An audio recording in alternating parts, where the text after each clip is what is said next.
Hello Summoners, and welcome back to another ProGuides video. My name is Nathan Ng, and today we'll be talking about our predictions for the worst champions going into patch 12.6. It can be really difficult to understand how different buffs and nerfs are going to affect the meta. Sometimes a seemingly huge nerf just brings a god tier champion down to the S tier, and they're still plenty OP. Other times what seems like a minor 2 base AD reduction just causes a champion to drop off the rift completely. So we're here to steer you away from what we think are going to be the worst champions in each role this patch.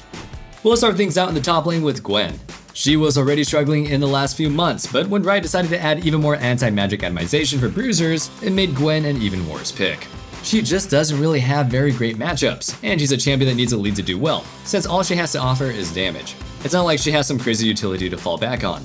The only champions that she can really go against are beefy targets that just want to fight at melee range, since she can shred them and heal herself with her passive. But there's only 2 meta champions that fall into that category, Sion and potentially Mundo.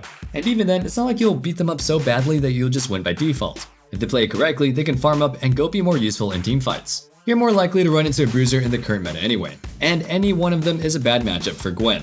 So the TLDR is that you should never lock in this champion because she's just not viable into the best meta top laners.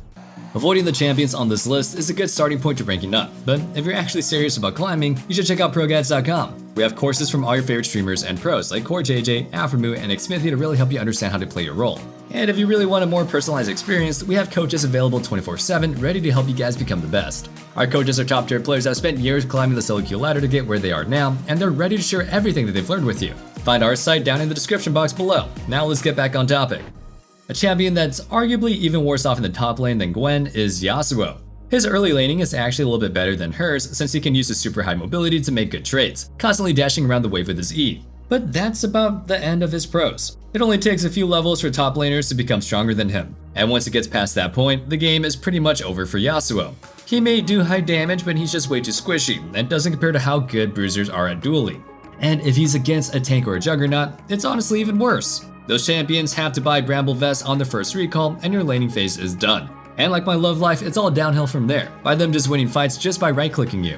But to really put the icing on the cake, there's also the nerfs to systemic healing. With Shield Bow and Bloodthirster being both items that Yasuo buys, he's gonna be worse than ever.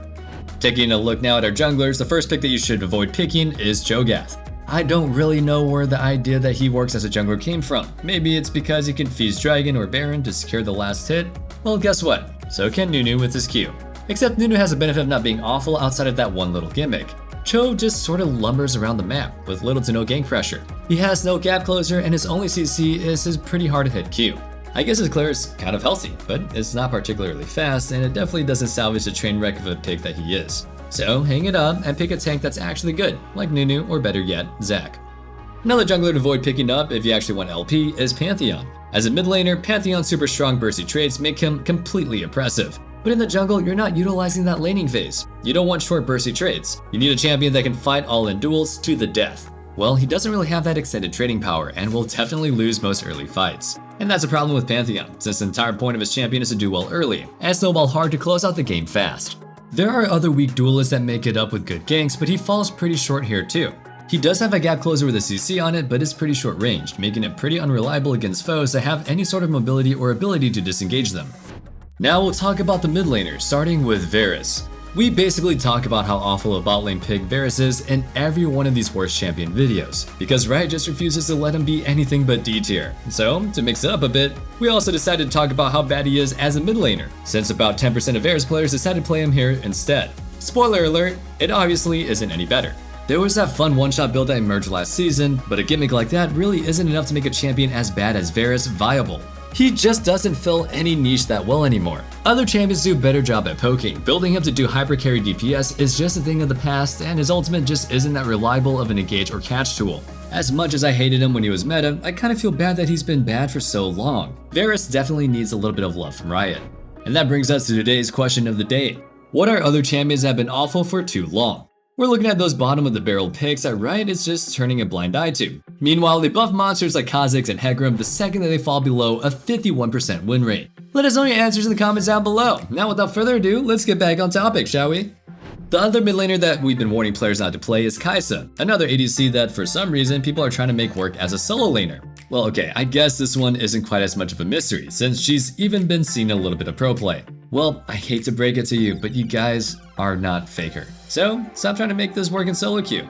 But if you're having fun, I'm not gonna stop you, honestly. The reason this strat is so bad is that Kaisa is a very, very weak laner. She doesn't just need items to get going, she needs a lot of stats to unlock her evolves before she really becomes useful. Being a weak early game champion, the mid lane means that your opponent is able to get easy priority.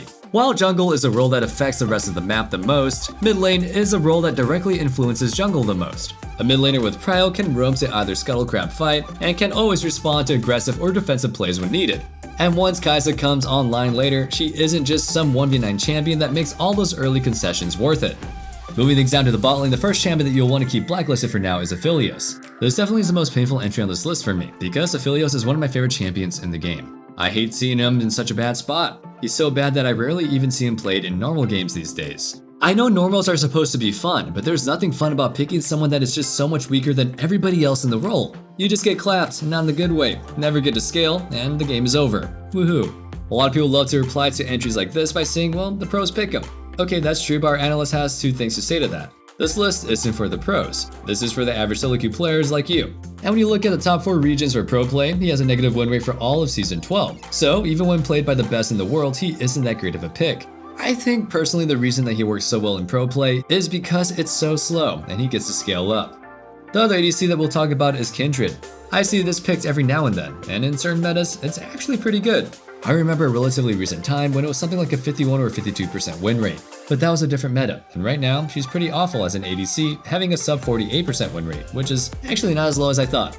Part of that probably has to do with the bot lane meta as a whole right now. A lot of Kindred's carrying power comes from being able to get stacks. Having an aggressive support means being able to force fights on whichever bot lane that you want to kill for stacks. But the vast majority of supports picked right now are enchanters or some scaling picks like Senna or Zillion. The most aggressive picks that you'll be seeing are mages that win by poking out opponents, not forcing all-ins. Kindred synergizes poorly with these on their team, and also has a pretty bad time when laning against them. They have good damage, but with their short range, they just end up being bullied if they can't go for all-in kills. But hey, if you enjoy playing Kindred, the good news is that they're still plenty strong in their intended role as a jungler. Rounding out our list, we have our supports, starting off with Galio. When the meta is filled with other tanky supports, Galio usually fills a pretty good niche, but at the moment, he's utterly useless in the bot lane. What Galio's support wants to do is wait for the enemy bot lane to try and force an engage, reacting with his W-E combo to stop them from jumping onto his ADC. But in the current bot lane meta, that just doesn't happen. Like we talked about with Kindred, most supports you see are ranged, either being an enchanter, Senna, or some mage. Those champions are just going to harass you on your ADC when you pick Galio, shoving into your turret and poking you down so you're never able to look for an engage. And even when you're healthy, it's not as simple as running in and just forcing a fight. Most supports can easily disengage you, leaving you taking a bunch of damage while not actually getting anything done to your opponents. Finishing off our list, we have Thresh. While he's probably the most iconic supports in the game, with them easily being the most popular throughout the years, the Chain Warden isn't doing too well right now. His win rate is at one of its all-time lows, and it's no wonder how he got there. Last season, Thresh was a super dominant pick across the board, at all levels of play from lower elos all the way up to pro level. Of course, Riot was going to reply with some nerfs, so they hit him with not 1, not 2, but 5 nerfs in a row. Even a really broken god tier champion is eventually going to become a bad one when you beat him over and over with the nerf bat. And that wraps things up for our 10 worst champions on patch 12.6. Hope you guys enjoyed the video, and if you did, make sure you sub so you never miss out on our meta guides, and you're always in the loop on what the best picks are. Remember to let us know what champions have been too weak for far too long in the comments down below. And one last thing, don't forget to check out our Discord in the description box below, where you can discuss League further or just hang out and be part of the community. I can't wait to see you guys back in the next video, but until then, stay safe, stay healthy, and have a wonderful day. Peace.